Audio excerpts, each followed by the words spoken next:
Alright, this is writing ionic formulas. This is the second part of that, section 10.3b. And what we're adding in here is we're going to do ones with polyatomic ions in this part. Alright, so here's our polyatomic ion chart, and we've got a compound, and let's say that we want to form a compound between calcium and nitrate, and remember calcium's in group 2, so calcium would have a 2 plus charge. Nitrate, just grab it off of here, it's the NO3 minus ion. And so now let's see, we've got Ca2 plus and NO3 minus, and we can do our little crisscross method. And if we just write it like this, okay, so we say, hey, Ca, there's nothing there, NO3, and put the 2 down here. Now that looks kind of weird. CaNO32 is what it kind of looks like. And we don't want that. We're not trying to indicate that we've got 32 oxygens. What we want to indicate is that we've got 2 nitrate ions. And the way that we're going to do that is to put a parenthesis around it. Now, we'll put parentheses around them only if we need more than one. So if we need 2 or more, put parentheses around them. Otherwise, don't put parentheses. And make sure that these little numbers get transferred, those subscripts, they get transferred with the elements that they go with. Alright, let's do another one. Let's say we want to form a compound with aluminum, which is 3 plus, and acetate, C2H3O2 minus. Once again, if we do our little crisscross method, you can see that there's going to be 3 of the acetate ions. So we're going to say Al, and then since I know we're going to have parentheses here, C2H3O2, put another set of parentheses and put that 3 outside, because that 3 is saying, hey, I want 3 of those, all of these things, not just 3 of the O2s or anything like that. Alright, let's do this one. And notice that this one has 2 polyatomic ions. We've got NH4 plus, PO4, 3 minus. Okay. Remember, when you're writing your compounds, when you get the compounds done, we don't want any negatives or positives written in there. All of those things are gone. They balance each other out. They're gone. We don't want them anymore. Okay, so if we do our crisscross method, there's a 1 there, there's a 3 over here. We need 3 of the NH4s. So we're going to put that in parentheses. NH4, 3, PO4. We only need 1 of those, so we don't need parentheses for that. So here it is, NH4, parentheses 3, PO4. Okay, let's do some more. Some additional ones here. We've got aluminum and phosphate.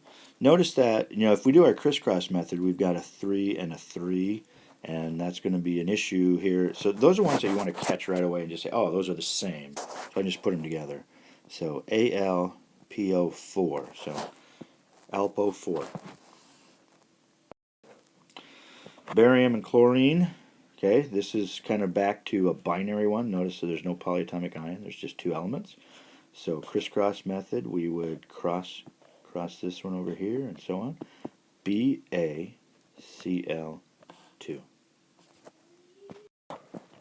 With ammonium dichromate, once again we've got 2, and if we crisscross 2 polyatomic ions, we need 2 of these, so we need to put that in parentheses. NH4 in parentheses, put a 2 down below, and then Cr2O7.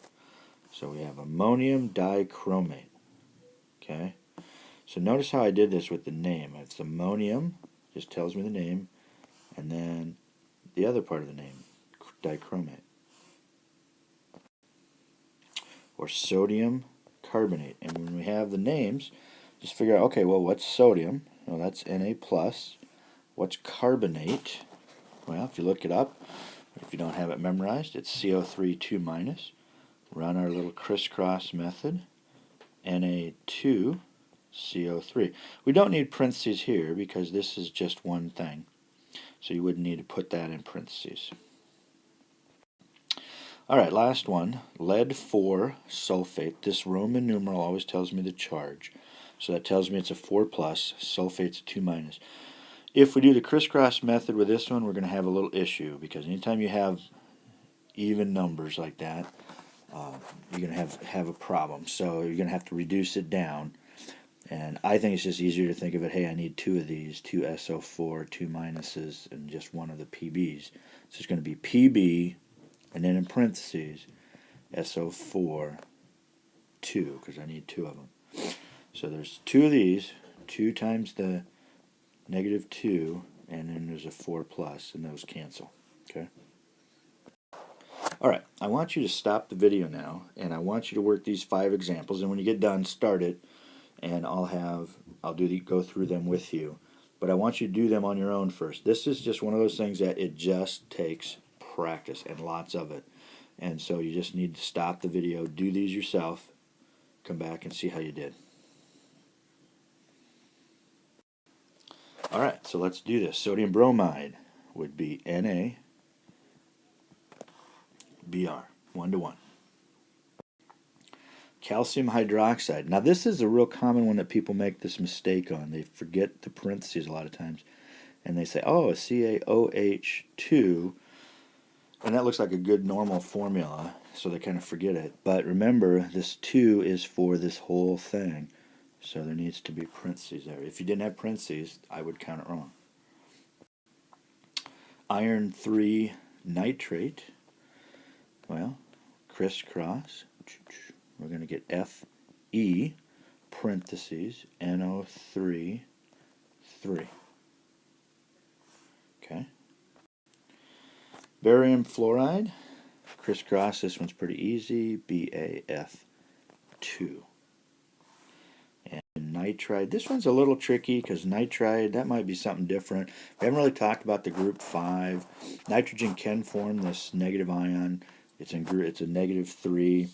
I kind of threw one in here just to kind of see if you could kind of challenge yourself, see if you could figure this out. You would end up with H3N is hydrogen nitride.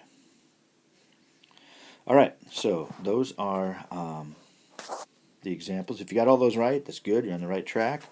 If not, probably need a little more practice. There'll be plenty of practice sheets and things for you to work on. Do them. You got to get yourself. There's no simple formula for this other than just practice, practice, practice. And that is the end.